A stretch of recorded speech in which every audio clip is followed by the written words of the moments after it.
freaking first cut. Golly. Welcome to the First Cut Podcast. I'm Rick Gehman, and this is your mega preview pod for this week's RSM Classic / DP World Tour. It's storylines, it's best bets, it's one and done. Joining me to break it all down, Greg DuCharme is here. What's up, Greg? What's going on, guys? Another week, getting close to the holiday season. This is kind of an exciting time. So it feels like things are slowing down in the game, but they're not. So we have a lot of exciting things coming up, including the two big events we have this week. So exciting. There you go. And joining us from the beautiful twilight hour in Central Time, right? You're in Central Time, aren't you? That's right. Kyle Porter. Look how good this picture looks. I cannot get over this. I got a fresh haircut. I got a crisp, camera here. Wow. My question is, speaking of the holidays, have you started your research on the categories from me and Greg's Trivia Showdown 2021 edition?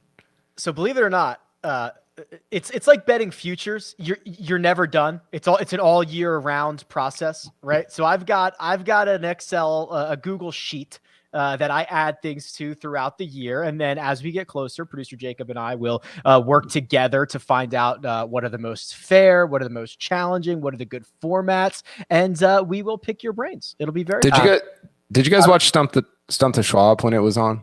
Yeah, I love Stump the Schwab. Yeah. And I don't know about you, Kyle, but as soon as you mentioned that, my hands started sweating.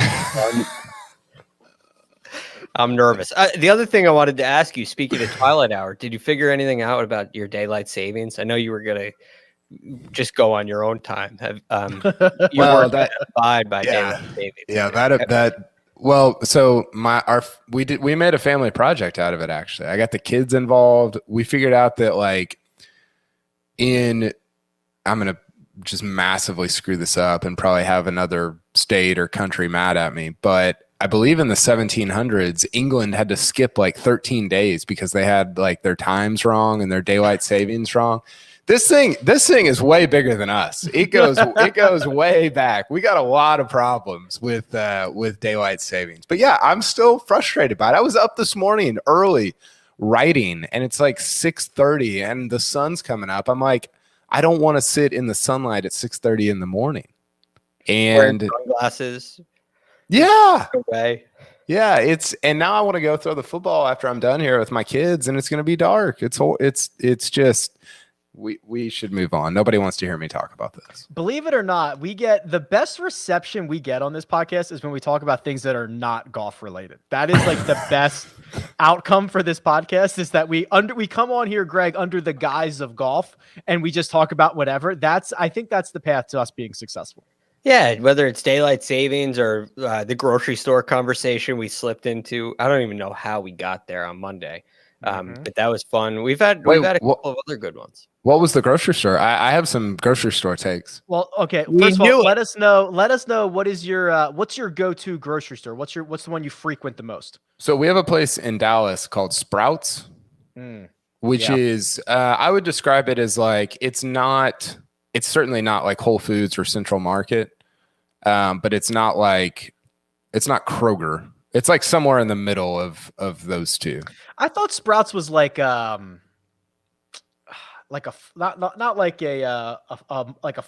market. No, I don't know how to describe it. It's I don't know what word I'm looking for. This is off the rails. Producer Jacob said it's kind of like a fresh market. Okay, I was thinking of farmer's market. That's what I was thinking of. I think fresh market is a good comparison. It's a little smaller than a fresh market, and it's not it's not a Central Market, which I think of as pretty high end grocery store, but it's better than I'm Aldi or Kroger. I'm trying to think of others. We also have a Tom Thumb, which is okay, but it's way too expensive. Never even so yeah, go ahead, Rick. The thing that kicked us off is that Sia Najad said that grocery shopping, and Greg, correct me if I'm wrong, he said is a low key top 3 activity or something like that.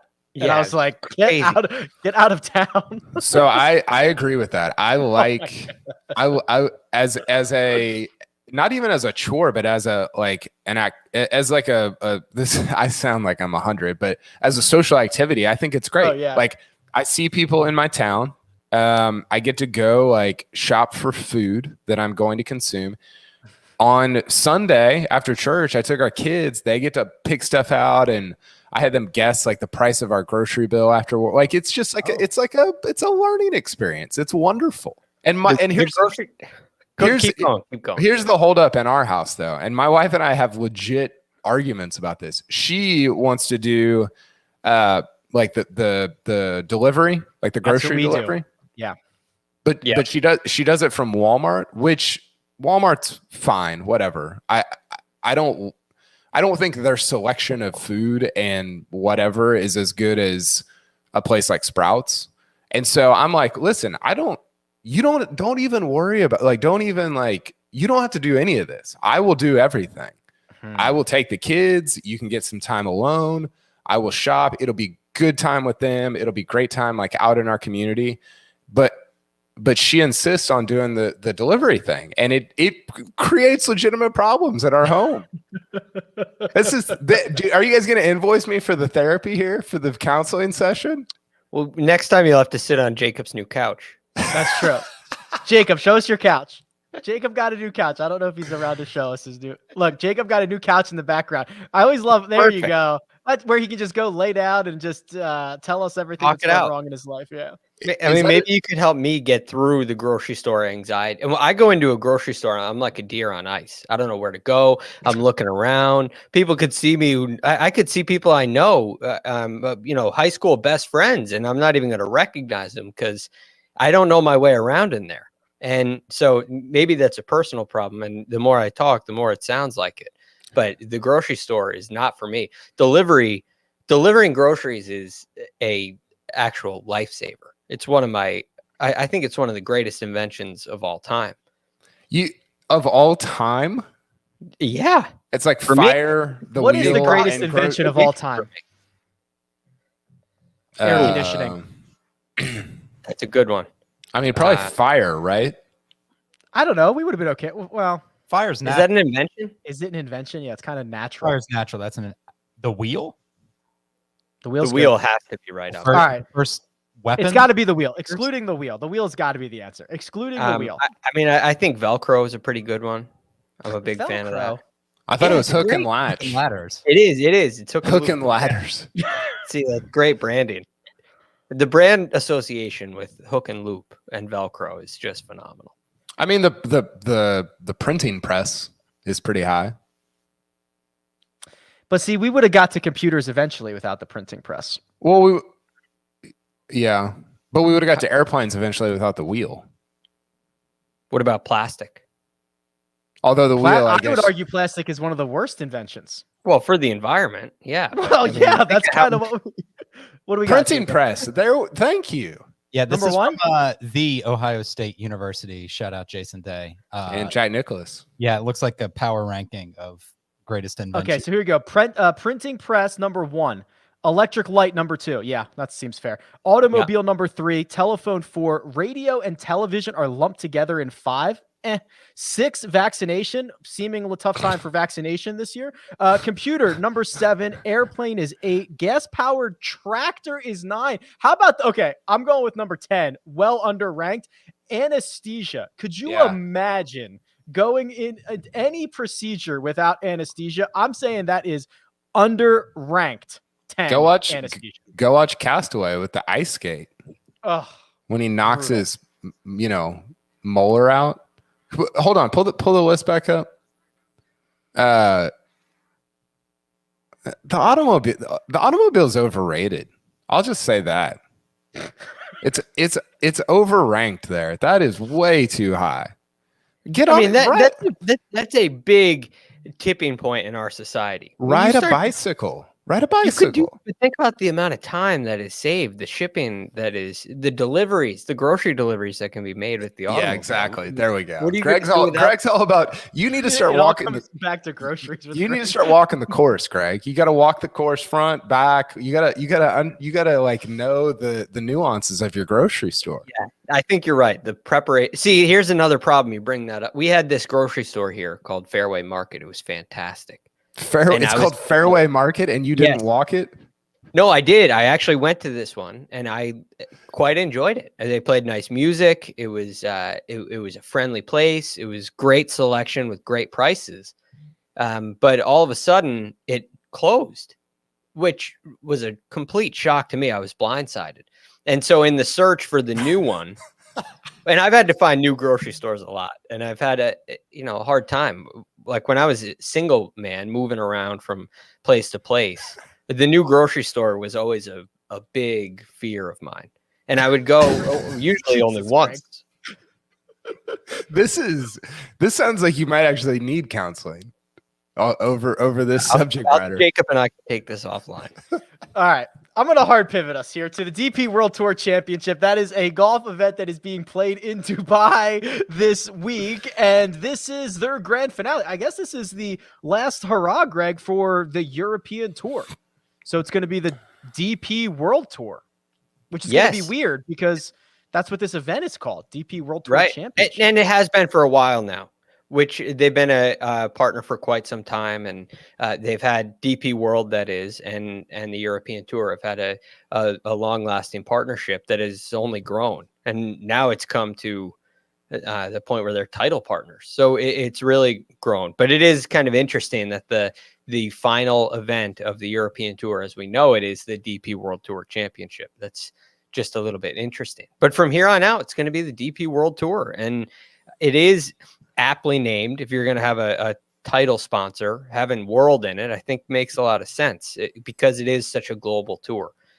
But this should be an interesting event. It's drawing a lot of really big names. Yeah. And we do have some Americans, two in particular, who have a chance to win in Colin Morikawa and Billy Horschel. This is always the interesting thing when players from the PGA Tour have a chance to win the race to Dubai on the European Tour. It's quite interesting. But a lot of that has to do with majors and WGCs and things like that. If I was Bernd Wiesberger or Minwoo Lee, I'd be pretty upset that these guys are coming over and snaking this away from them. There is a pretty stacked field here, KP. Rory McIlroy's your favorite. He's 6-1. Colin Morikawa is there 8.5-1. You've got Matthew Fitzpatrick, Tommy Fleetwood, Sergio Garcia, Abe Answer, Terrell Hatton, Paul Casey, Billy Horschel. So a laundry list of names here, and certainly because of performances in the co-sanctioned events, the WGCs, the major championships, it is certainly viable and enticing for these guys to come over and try to win this thing. For sure. Do we know what the bonus pool is? I looked for it earlier and I couldn't figure out. I Googled a ton, and maybe I'm just bad at Googling, but I know before it was like $5 million for the entire race to Dubai. And I think the winner got $2 million. Now the DP, like the actual tournament, the DP World Tour Champion. What is it? The DP World Tour Championship. Yes. Yeah. That the winner of that gets $3 million. So that's a more, like, regardless of the race to Dubai, that's a more lucrative outcome if you win that in and of itself. But going back to the fact, going back to the fact that Horschel, like, Morikawa is probably going to win this. It would be shocking if either him or Horschel didn't win it. And it kind of made me wonder, and this is, I don't know if this is a hot take, it may be a tepid take, should majors be like co-sanctioned, or should they just, it seems like majors should just be their own thing. Like, it seems weird that somebody like Morikawa, who wins the Open, I don't know, I guess the Open is like fundamental to the European Tour. So maybe that's different. I don't know. It seems odd that you would be able to win. Like, you could play a PGA Tour schedule. You could never leave the United States and lead the race to Dubai. And that just seems like very strange, right? I see where you're coming from. I guess in theory, you have an event in China, you have an event in Mexico, that are WGCs, right? This is the PGA Tour schedule, but you got to veer off a little bit. You're going to have to play in this event, which is in Dubai, and you'd have to play in Scotland at some point. But I totally understand your point. You can win the European Tour race to Dubai without really playing a European Tour schedule, which is very interesting. But these are the biggest events, and they're the best players in the world are on the PGA Tour, and they get double points. They get points that count in both places when they play here. So it's not. I understand the concern, but you can see in the system how it works. The biggest events, the best players are playing, and it's mostly PGA Tour players. So it's a little hard to understand from that perspective. Well, and I think it's interesting that an American has never won the race to Dubai, right? Not Tiger, not, I'm trying to think of Fred Couple, somebody like that who had a great, like, kind of played really well in the majors and played often. But going back to 1972, an American has never won it. And it was mostly like, the list of guys that have won it is unbelievable. Seve, Faldo, Norman, Ian Woosnam, Colin Montgomery won it like 10 times, Ernie Els, Retief Goosen. And I do wonder if it's a little bit symbolic of where we're at with everything, that an American would win it, or that not an American even, but primarily a PGA Tour player who's also an American would win it now, as it seems like this transition of like a global, and I don't know how it's going to play out, but like this big global merger of the European Tour and PGA Tour begins to happen. I wonder if we'll look back and kind of look at 2021 as a little bit of symbolism that was taking place. Morikawa and Horschel, as you mentioned, KP, they can win the Race to Dubai title, while 4 others, non-Americans, could potentially claim the crown with a victory. But this is where we go back to that, kind of the previous Tour Championship format, which is like we've got to add up the points of this event and see what happens. I wonder if they'll eventually kind of go to the they could go to staggered. Has the staggered strokes thing, has that been well received? Would other tours emulate that? I would say it's getting better. Initially, I don't think it was well received at all, but as time has gone on and through 3 renditions, I think people are starting to understand where that comes from, and the event itself becomes much more. It accomplishes a couple of goals, at least. There are definitely some positives. I, for one, didn't really see very many positives at all, but I think it definitely improved the value of the previous 2 playoff events, the Northern Trust and the BMW. And I also think it simplifies the format in the actual Tour Championship. And so because the starting strokes are so valuable, the players take their standings in the FedEx Cup very seriously, at least for the 2 playoff events. There is also going to be a little bit more difficulty for Americans, KP, moving forward. This might be one of the last bites at the apple, which I've been saying a lot recently. I like that saying.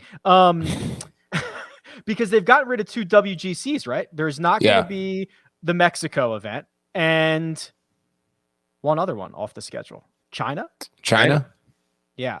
So you would now have 2 fewer WGCs. You'd still have the major championship. So it will probably become even less likely that an American could go over. But you did add one. You added the Scottish Open, the Scottish Open, and the Barracuda and the Barracuda and the Barbasol are also co-sanctioned. But nobody who's going to play those are going to be in contention for this. Right.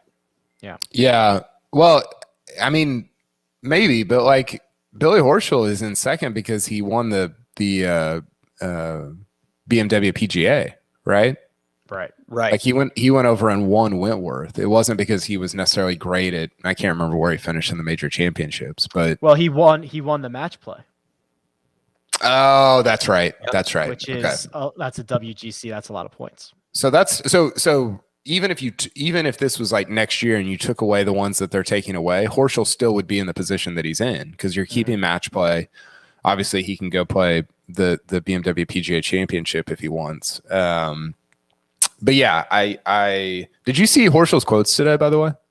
Yes. I didn't see all. I can pull them up, but he was while I find this, KP, he was basically advocating for less players on tour, wasn't he? He was kind of advocating for making the purses on tour more top heavy and reducing the number of players that keep their card, reducing the tournament size, reducing what else here, Greg? Like Korn Ferry graduates, perhaps. Yeah, 30 to 50. So he wants to give out 100, and he was throwing out numbers, but he wants to cut it from 125 cards to 100 cards. 50 Korn Ferry Tour graduates, which is the 25 and the 25 from the playoffs, the Korn Ferry Tour finals, and making that 30 instead of 50. But I don't know what you guys think about this, but I don't think that improves the competition. I also think there is massively top heavy payouts on the PGA Tour. I mean, we see it in one and done every week. You remember what happened with Webb Simpson finishing one shot out of a playoff, and his earnings drop way down. You just take the FedEx Cup finals, the FedEx Cup championship. You have the winner wins $15 million, 126th place makes $70,000. That's a huge difference. And so I don't know. I don't think his ideas are in this case, and I'm a fan of Billy's, but I don't think his ideas carry much weight. Also, reducing field size, correct me if I'm wrong, but that doesn't improve the competition. We always say a limited field. Yeah, it's like it's an asterisk. Just by the probability of math here, you have 156 players. That event's harder to win than a 120 player event. In theory, he's right. If there were only 100 tour cards, it would be more competitive under the caveat that they all played every single week or they all played a lot more. You're still going to get guys that play 18 to 20 times, and you're going to have a lot of events where, the top 10 guys don't play. So I don't know if that makes it more competitive because guys are still going to pick their schedules. And the other thing too, sorry to jump in, Kyle, but the other thing is when you have the dollar amounts, the payouts, the purses, the money that's there on the PGA Tour continues to grow. That is attractive to younger athletes. We saw this is the Tiger effect. We're living it now. We have guys that may have been playing basketball or baseball or football that are playing golf at a much younger age now. It's a much cooler game. Maybe that's just dollar amounts. Maybe it's probably a factor of many things, but that enhances competition. And so when you look at the guys that are on the Korn Ferry Tour, Stephen Alker, a career Korn Ferry Tour player, is clearly a great player, never made it. Those guys create competition for the players that are on tour. And coming in 90th place every year doesn't mean that you're comfortable. Doesn't mean you're not trying. It's really hard, and it's competitive to climb that ladder. And there are guys behind you on the Korn Ferry Tour who are chomping at the bit too. So I don't think shrinking the number of cards increases the level of competition. I just don't think it would have any effect.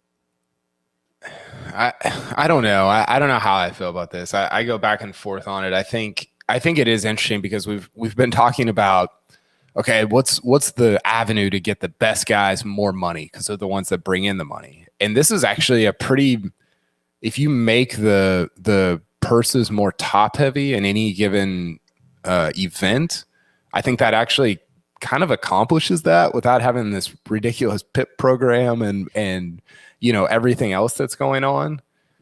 But then, on the flip side, you get a ton of like inequity where I saw Rory talking today, and you hear this from top guys a lot, Rahm, whoever.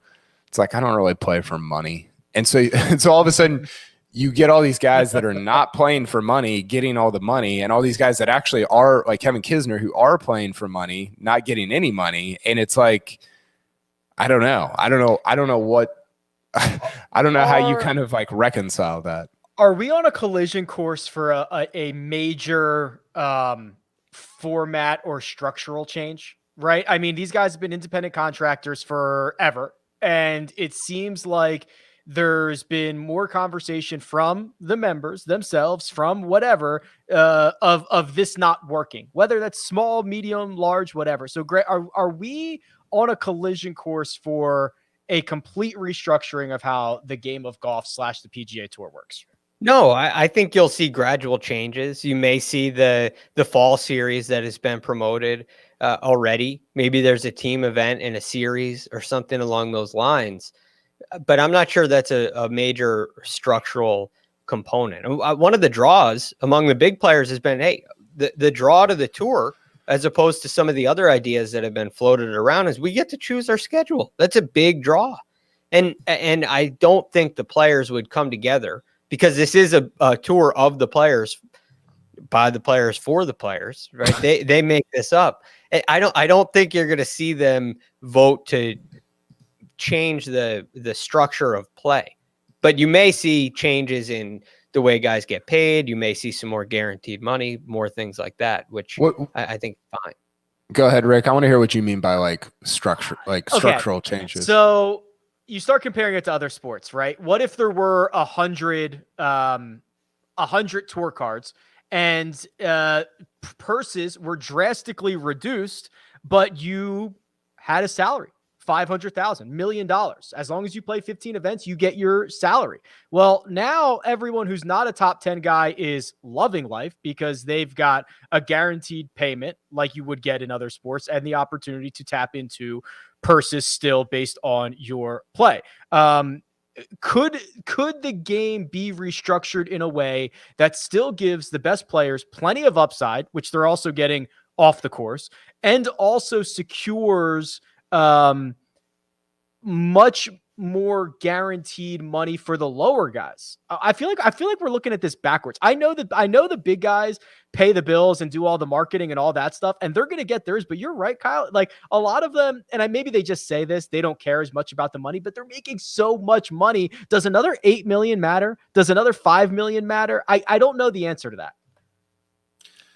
Well, I think what you're saying of having a baseline salary would actually make the Corn Ferry a lot more interesting, right? Because all of a sudden, the Corn Ferry thing is weird right now because you graduate and you have all these cool moments, but then it's like that guy might get 7 starts the next year, and so and none of it is guaranteed, and so it's a little bit of like it's just not as meaningful as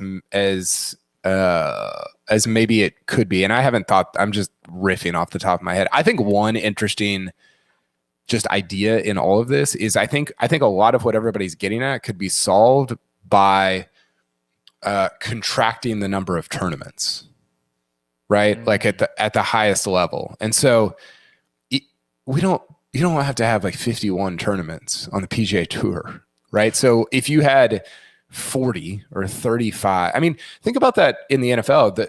There's always talk about 17 games, 18 games, 20 weeks, whatever. And it's like, is that a good idea? Or is it better to like reduce things, make the and I get it. Like it just, and this goes back to what I was talking about a couple of weeks or maybe last week, where it's like, is this just like a marketing vehicle where you're going to have to, you're basically just having to leverage your product to be for marketing, to be able to keep up with everything. Are you going to have 200 events in a year to be able to pay Justin Thomas? Like, is that what we're going for here? And I know I'm making a ton of different points, but I think that if I think what somebody like Horschel is getting at here could be solved a little bit by reducing the number of tournaments and not having everything so spread. It's crazy that somebody gets 500 FedEx Cup points for winning the John Deere and somebody gets 600 for winning the Masters. That's insane. Like that is truly, that is ridiculous. And that the purses would even be within a couple million of each other. The John Deere purse is what, 7 mil? The Masters is like 10 or 11.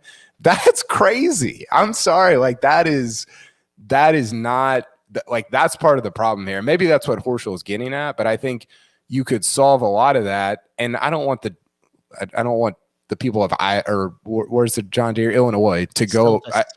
I don't want them to get mad at me and for me saying the John Deere needs to go away. But I think I don't know, man. Like, you don't need 50 events in a year. There is a good thing and a benefit in providing playing opportunities for players. And there's nothing that says you have to try to play all these events. There's nothing that says you have to watch all the events. But I don't, it's hard for me to say we're going to take events away to make the other ones more important. If you bring up a good point with the FedEx Cup points, though, because the reason the FedEx Cup points are level, purses vary, but the FedEx Cup points are level, that's to try to attract players to every event equally, so you can choose your own schedule. If you wanted to get the marquee players, the biggest names competing in the same fields more often, I'm not sure you have to do that. But if you did want to go down that path, staggering the FedEx Cup points for the winner and the entire system would be I think a viable option to do that. But Rick, I wanted to address the minimum salary for the base guys, because they basically have done that in two ways. One from 126 to 150, which again, those guys, they lose their card, but they still get a piece of the FedEx Cup bonus pool. They get 70,000. That number is going to continue to go up. And now if you play 15 events on tour, if you miss 15 cuts, you play 15 events, you get $50,000. So you have a minimum. If you miss 15 cuts, you are losing money on that 50K in travel. Yeah. Yes, you are. And that's something that could be addressed. I mean, I expect that number to go up. I think it's a starting point. I expect it to climb. You should not be playing the PGA Tour, the highest level, the one of the best, let's just say 200, because of all the different ways you can get starts and cards and things like that.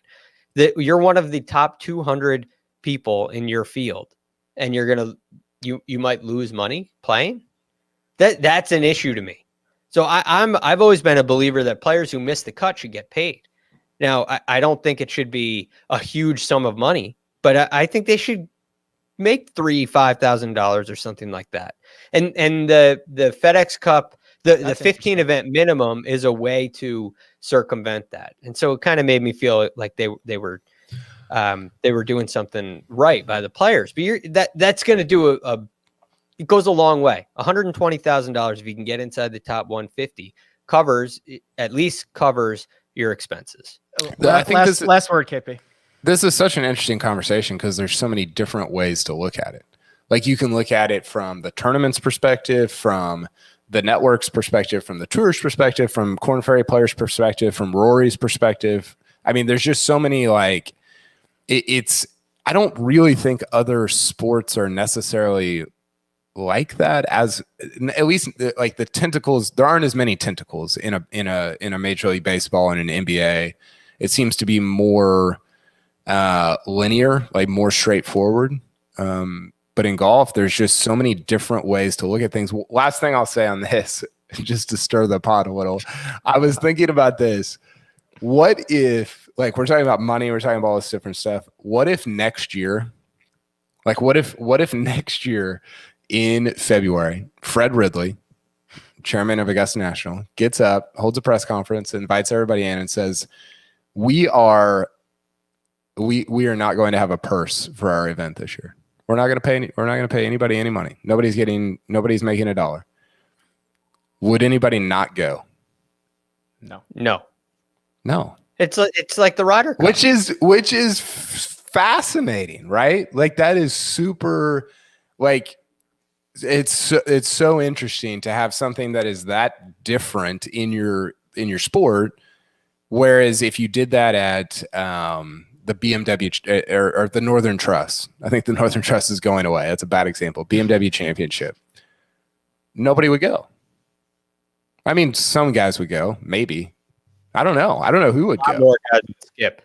So I feel like we're trying to, like, compare all these, like, equal things, but they're not the same thing at all. And so we sometimes tie ourselves in knots trying to, like, compare things that are, like, just completely, like, in completely different on completely different planets.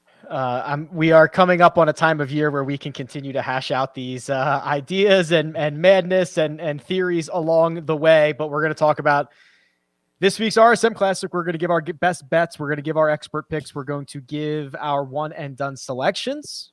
But first, we're going to take a quick break and hear a word from our partners. And we're back. All right. RSM Classic, best bets. Greg, we're going to Sea Island.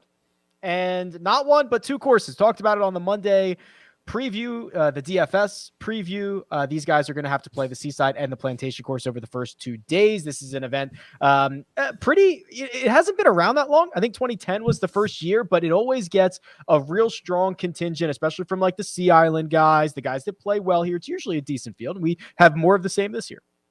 Yeah, you typically make what you will of the field, whatever the official strength of field number ends up being. I don't know, but you get a good tournament here, and it brings a lot of guys into play. It's again, we're in this territory as we discussed yesterday, and you pointed out, Rick, we're in the territory where driving accuracy becomes really important, and the importance on distance goes down, and so it brings the whole field into play, and it creates a really competitive event. You get a lot of playoffs here. I believe the last 3, maybe 6 out of the last 11 have ended in a playoff. Yes, correct. So it's highly competitive, and you get bunch leaderboards, and it'll lead to some exciting golf, especially on Sunday. The entirety of this, I'm going to try to do quick math here, but we've had, I think, 10 years, and I think it's 11 years. And the combined winning margin is like 13 strokes, and 6 of those were Kisner 1 year. It just goes to a playoff like every single year we get a playoff here. 3 in a row, 19 under par. That's what you're going to get. 3 in a row at exactly 19 under, and 4 out of 5. We had the I don't know if it's famous. It is in our world. The 5-man playoff back in 2016. Yeah. Who won it? Who won that? Gosh, Mackenzie Hughes. Okay. Who else was in it? Blaine Barber. Yeah. That's one. Camilo Villegas. 2. Kisner. No. It was somebody else. We talked about this guy a lot today already. Well, it's Horschel. Billy Horschel. And I'm not sure you'll get the last one. I'd be impressed if you did. Scott Brown? No, not a bad guess. He's a Swede who's playing this week. Oh, Henrik Norlander. Alex Norlander? Norlander? Really? In 16 he was? Wow. Yeah.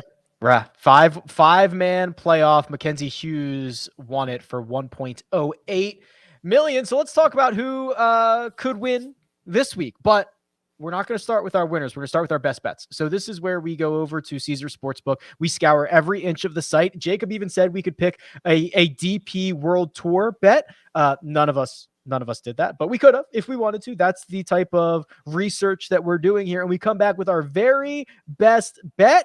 Most of the time they lose, but sometimes we do okay. Greg, why don't you get us off on the right foot here with a winning best bet, please? Okay, my winning best bet for the week.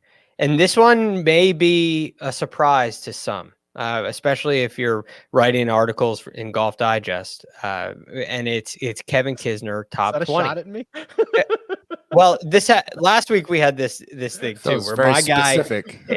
Well, I'm choosing my bets. I'm going through everything, and I see this. I read the golf publications nearly daily, and one of the things I come across is an article by Rick Gehman, and and it was about Kevin Kisner, one of the guys to possibly fade. And so here we go again. Last week, I loved Cam Smith as a top 10. Rick liked him as a fade. He came and tied 15th. So this week, I really like Kevin Kisner. And I'll explain why. Because the performance of late after his win at Wyndham hasn't been great. But he is a player with a very specific type of course. And his course type is very important to him. When he gets on shorter golf courses, he does very well.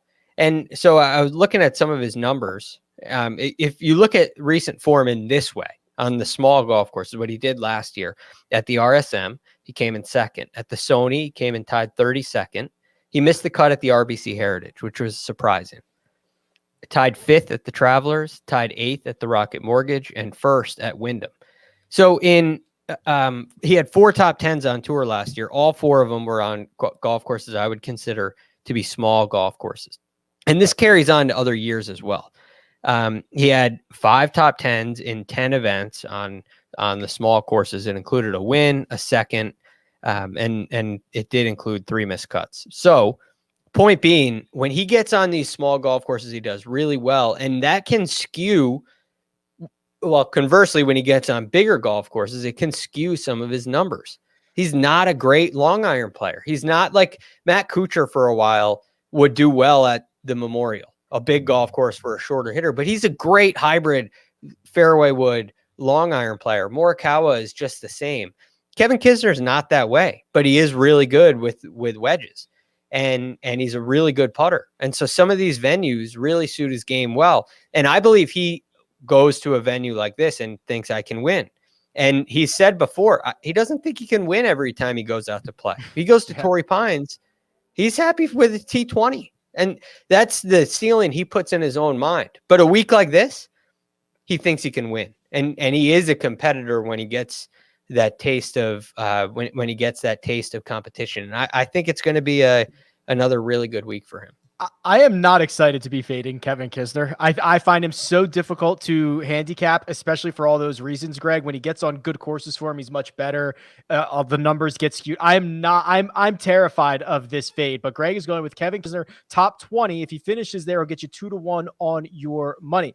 I called the coach. He is going with Taylor Gooch, a little bit of a bounce back over Adam Scott, -125. Gooch played very, very well. First round leader last week in Houston, faded over the final 3 days. I'm going with another guy who played well last week, Russell Henley, even money over Louis Oosthuizen at -125. Louis making his first start in a while, knocking off the rust. Russell Henley playing well. I think he continues it this week. And KP, you're going with a 3-ball.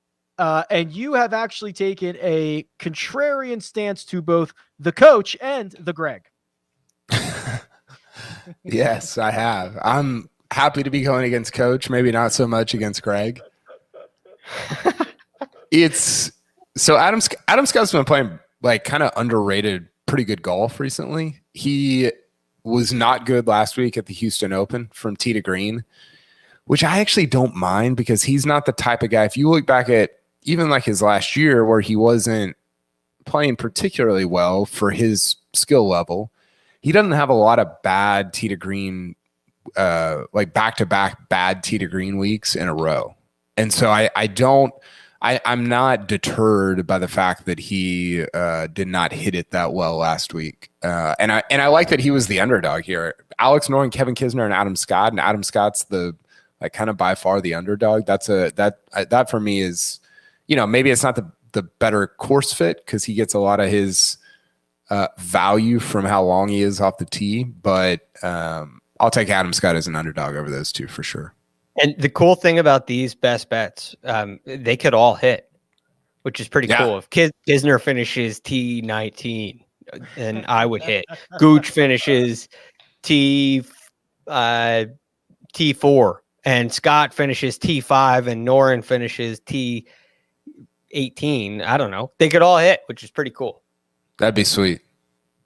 That's like trying to middle a game like that you in the NFL or something like that. Okay, so just to recap, I'm going with Russell Henley, even money over Louis Oosthuizen, and Kyle's going with Adam Scott over Kevin Kisner and Alex Noren. That's +200. Similar number, +200 for Greg. Kevin Kisner to finish inside the top 20, and the coach is going with Gooch over Adam Scott, -125. Those are our best bets for this week's RSM Classic. Let's move on to our expert in quotation picks.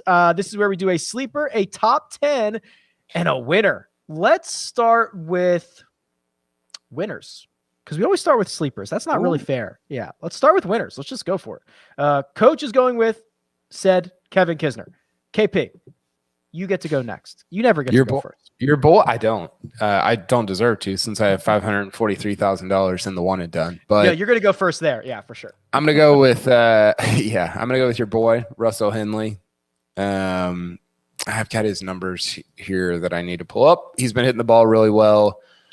I get a little concerned about the fact that this is a course where if you look historically, it's been like a good putting week is basically just it can turn into not a tee to green contest, but like just whoever putted it really well that week. And I think that's that just happens on easier courses. You see that at the John Deere. You see it at different places where scoring is really low, and he has not been putting very well, which concerns me a little bit. But let's see here. Last 20 rounds, he is 5th in the field in ball striking behind your boy Mito, your other boy Mito, Corey Connors, Johnny Vegas, and Hayden Buckley. So Russell Henley's hitting the ball well. I get a little worried if it turns into a putting contest, and it probably will. All my boys are the ball striking boys, so that's generally how that works. Yeah, the BSB. The BSB, baby.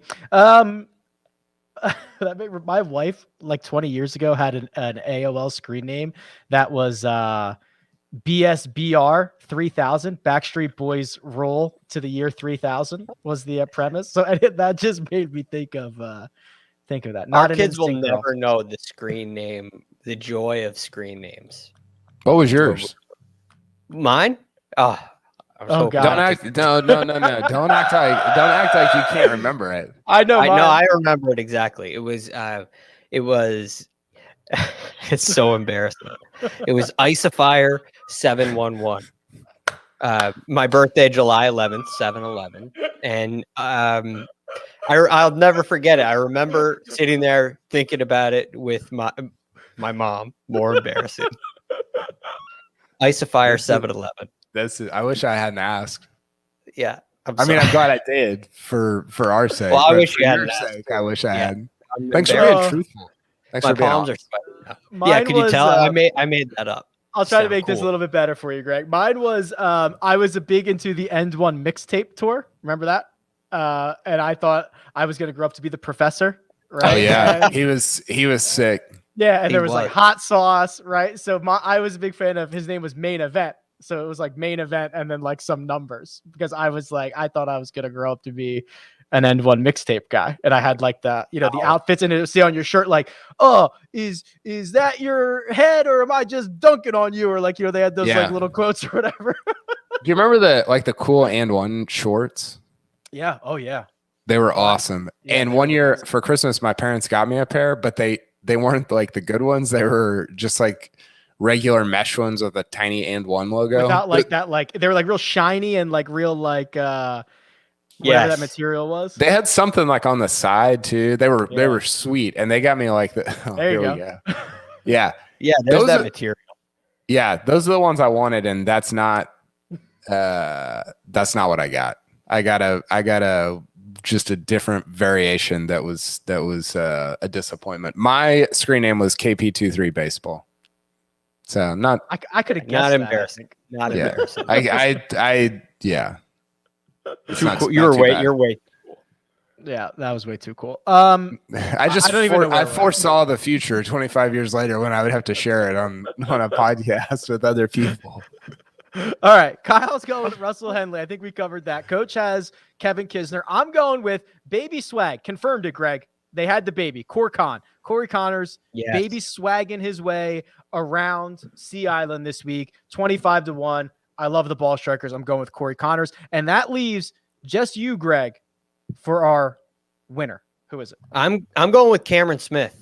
He has not played here yet, but I'm seeing a really big improvement in his ball striking game, especially his approach play. And he's been playing some really good golf of late. Tour Championship was tied 14th. After that, a T9 at the CJ Cup and T15 in Houston. And I think he's going to start to find a little bit of a rhythm here and get himself into the winner's circle. He's such a good putter. He's so good on and around the greens. And I'm seeing that approach play really start to climb up and become an asset for him. And I think this week he's going to be able to put it all together. Kisner for Coach, Cam Smith for Greg, Russell Henley for KP. I'm going with Corey Connors. Top 10. I'll make this quick on my side because I agree with everything that KP said about Russell Henley. Plus 333. Bless you, Icifier. For Russell Henley, top 10. Coach is going way down the board. You didn't think I was going to let that not happen, right? Well, I was hoping not. I was scrambling for the mute button, and I was looking in the wrong spot. I was panic. That's all right. Patton Kazire for the coach, 10-1. Maybe the coach knows something that we don't know. Patton Kazire, 10-1 to finish inside the top 10 this week. KP, you're going with much shorter odds for someone to finish inside the top 10. Yep. Webb Simpson, top 3 in 2 of his last 3 starts here. He's had a weird year in that he hasn't. This would be his first calendar year in which he hadn't finished in the top 3 in any event, but he also has finished in the top 20 in like I think 70% of the tournaments that he's played in, something like that. Yeah. And so he's like right on that edge of he's not playing at a top 10 clip in the world, but he's still playing at a top 25 clip. But because he was at that top 10 clip for 3 years, basically, or I guess 2 years, it makes it seem like he's playing worse than he actually is. So all that to say, I like Webb to finish top 10 this week in a field that's kind of below where he normally exists. I am very bullish on Webb Simpson moving forward. Had a weird year with injury and the virus, and like he's gonna be just fine. But books were not. They were ready for this moment with the numbers that they laid on Webb Simpson. And Greg, we've got a familiar name here for you inside the top 10, my friend. Yeah, keep this quick. Kevin Kisner for me. I outlined all those reasons in my best bet. I think he's going to finish in the top 10. I like for safety. I like and needing a win in the best bets. I like the number at top 20, but I do think you're going to see a top 10 out of Kisner. 4-1 if he gets it done to finish inside the top 10 for Kevin Kisner. Sleepers. Coach is going with Doug Gim. Coach is embracing the long odds on this board. Kisner at 33, Kazire at 10-1 to finish inside the top 10, and Doug Gim 125-1 is his sleeper. I'm going with Adam Long. And Greg, we talked about this on Monday. You know what you're going to get. It's a missed cut or it's a top 30. That is what Adam Long has done for 28 consecutive events. Impossible. But this is kind of the last one of these events, or maybe when we get to like American Express, where I think he can really contend. So I'm going to run him out here. I really like it, Rick. I had him before looking at the full board of numbers. He was in my mind as a great sleeper for the week. But I did come across a number on Max Homa. And so I went with Max Homa as my sleeper.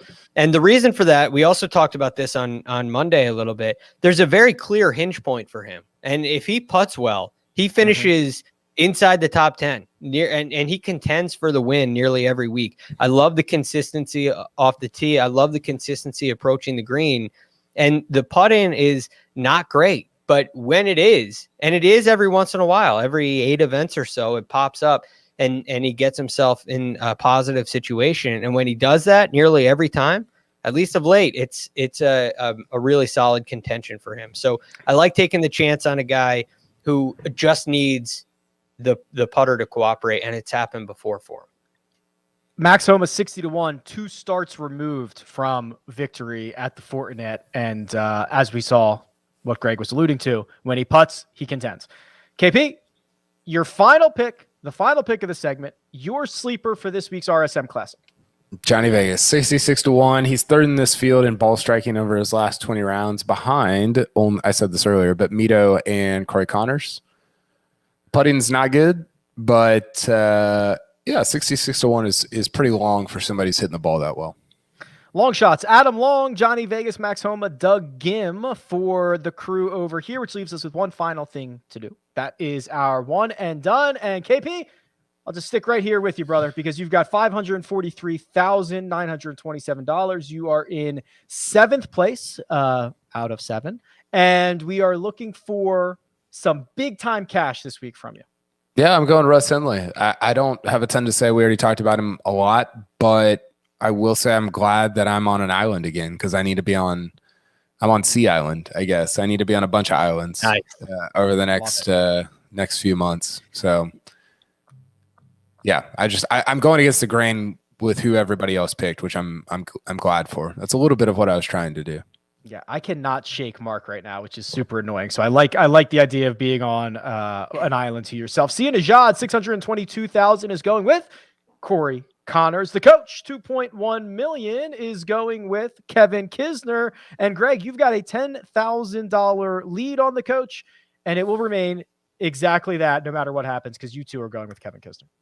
Yes. Again, I explained all the reasons why. No, I did say Cam Smith was my winner for the week. I'm not as confident in him actually winning the tournament as I am Kisner performing really well. And so for that reason, I went with the safe play.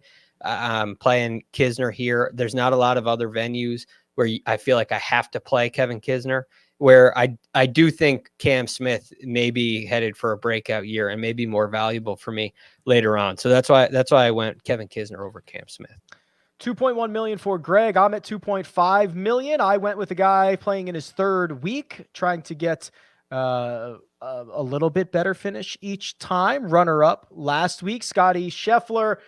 I think in practice, KP, or in theory, I could save Scheffler because he's been great at majors. He's been great all over the place. But I think in practice, when I got to other places next year, I would probably just still not play Scotty Scheffler at some of those events. Like at, let's say, Tulsa for the PGA. I mean, that'd be, Yeah, like that would spot, be, but yeah, it'd be a great spot for him, but it would be hard. He's just a weird guy to try and figure out where to play because he hasn't won, but he's seemingly a really good major player. And so, yeah, I don't mind it here. I don't think I've used him. I want to save him for like a WGC or something like that. Maybe match play again. you have not used him. You used Kevin Na, Keegan Bradley, Patton Kazire, Victor Hovland. Nobody needs to, look Colin at this. Morikawa. It's been horrible. I used Morikawa. Yeah, that was your biggest win, 259,000 at Zozo. It's been a tough Not start. good. Plenty of Yikes. events left. Producer Jacob, look at 2.99 million. You are $1,640 away from the $3 million mark. Do you think you will get it this week?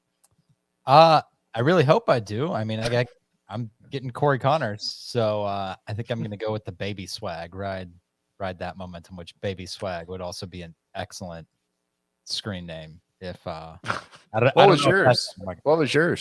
I don't know. No, don't. No. I don't make that up. You didn't what? No, I never did those online chat rooms like that. What? Yes, you Oh, did. well. You never did. were You didn't have an away message, a little a profile. Definitely You No, creeping I think I'm a little too young for the AOL. I mean, I had a How old The are you? AOL. Xbox user. doesn't sound too young. No. Okay, what no, was your you sound too Xbox? old. What was your Xbox username? The original one was actually my brother's account, so it was just Chad4633, which is hilarious. I'd be you're playing. just- People would be yelling at a Chad, which was me. You're just avoiding the question. That's what it feels like. I didn't have one. You're dodging. You're like Tiger at a press conference. What's your burner Twitter handle? You have a burner, right? There we go. There is one. That defeats the whole purpose of the burner. It's not even a fun burner. It's a burner so that I can tweet stuff out to see if it's formatted correctly before I do it on the official handle. It should have been like it's use golf facts is my burner. Use golf. Go follow use golf facts. Good luck, Jacob. If you were living in Greg's PGA, even with a missed cut, you might be able to get $1,600 paying the guys that missed the cut. Oh, I got some takes about that, but we don't have time. I'm not. That shouldn't be official money to me. Just help the guys out a little bit. I want under the table cash. Help the guys out. Play better. I want to give a Look, salary to like they're- 50 guys, and then anyone below that, just like tough luck. You got to impress someone. I want golf to be like we need a gatekeeper for golf, and it's not a meritocracy. Like I'm here for the entertainment product.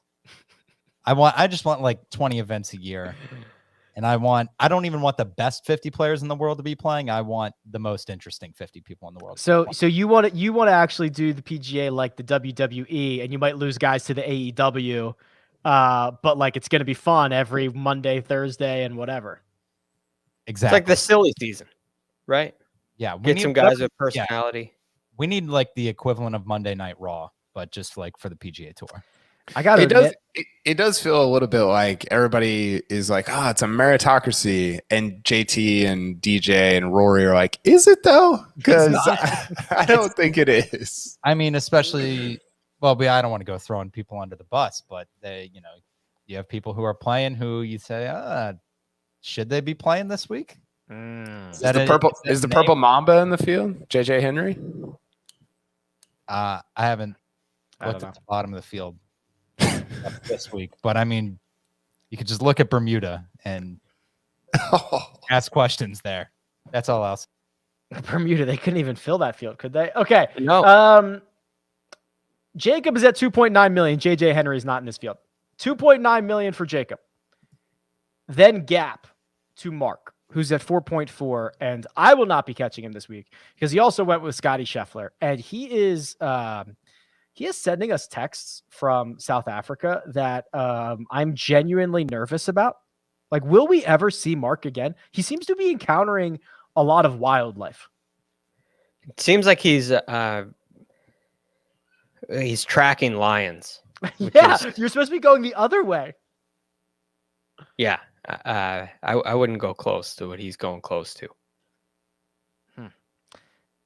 All right, let me recap these selections. Mark, Scotty Scheffler, Jacob, Corey Connors, myself, Scotty Scheffler, Greg and coach Kevin Kisner, Sia Najad, Corey Connors, Kyle, Russell, Henley. Anything else before we get out of here? It was a great time. I mean, I got a lot more takes if you guys got more time. Well, we got a little free time coming up. We can run through. Rick's trying to get out of here as fast as he can. No, I'll hang, but my goodness, we got content to fill for the next couple of weeks. No, this is great. It's going to be a fun week. 2 good events, and kind of the end of the year before Brooks and Brooksy play next week. Brooks and Brooksy. It sounded like a mistake at first. That was well I know. 12 rounds. 12 rounds at the win. All right, boys. Big thanks to producer Jacob, does all the hard work behind the scenes. That right there. It's Kyle Porter. He's flexing. If you're watching on YouTube, there you go. KP, you can follow him on Twitter at Kyle Porter CBS. Greg DuCharme. You can find him on Twitter at The Real GFD. And Isofire. The Isofire. And you can find me at Rick Run Good. This has been The First Cut, and we'll catch you next time.